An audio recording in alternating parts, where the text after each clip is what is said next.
ఇటీవండి నేను చేస్తాను. ఏం లేదమ్మా, పనంతా అయిపోయింది, నువ్వు వెళ్ళి రెస్ట్ తీసుకో. నీ గూడు చెదిరింది నేను కట్ చేసిస్తాను, ఇటీవండి. అయిపోయింది, చేసేసాను, ఏం లేదు చేసేది. గుండె పగిలింది. ఆ చార్ల తాలింపు నేను పెడతాను అత్తయ్య. అవసరం లేదు, వంటంతా అయిపోయింది, నువ్వు వెళ్ళి రెస్ట్ తీసుకో. ఓపిక కూడా హద్దు ఓన్లే కదా అని వదిలేస్తుంటే. వంటంతా అయిపోయింది, నువ్వు వెళ్ళి జస్ట్ కిచెన్ క్లీన్ చేస్తే సరిపోతుంది. సరే, కిచెన్ క్లీన్ చేస్తే సరిపోతుంది. జస్ట్ కిచెన్ క్లీన్ చేస్తే సరిపోతుంది. జస్ట్ కిచెన్ క్లీన్ చేస్తే సరిపోతుంది. అయిపోయింది, బతిగా అయిపోయింది.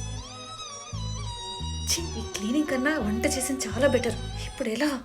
ఎస్, బీకో ఉంది కదా. Yes, Beco kitchen cleaner 100% toxin free and eco friendly. దీంతో ఓన్లీ గ్యాస్ స్టవే కాదు, చిమ్నీ, గ్రైండర్, టైల్స్, ఫ్లోర్ పైన స్టెయిన్స్ అన్ని కూడా ఈజీగా క్లీన్ అవుతాయి. జస్ట్ స్ప్రే చేసి 60 సెకండ్స్ వదిలేస్తే చాలు, ఈజీగా క్లీన్ అవుతాయి. గ్లౌజెస్ వేసుకోవాల్సిన అవసరం లేదు, గట్టిగా రుద్దాల్సిన పని లేదు. ఇయర్స్ నుండి పట్టిన ఆయిల్ మరకలు కూడా ఇట్టే పోతాయి. బీకో ఉన్నప్పుడు క్లీనింగ్ అంటే చాలా ఈజీ అవుతుంది. ప్రోడక్ట్ ని ట్యాగ్ చేశాను, చెక్ చేయండి. బై.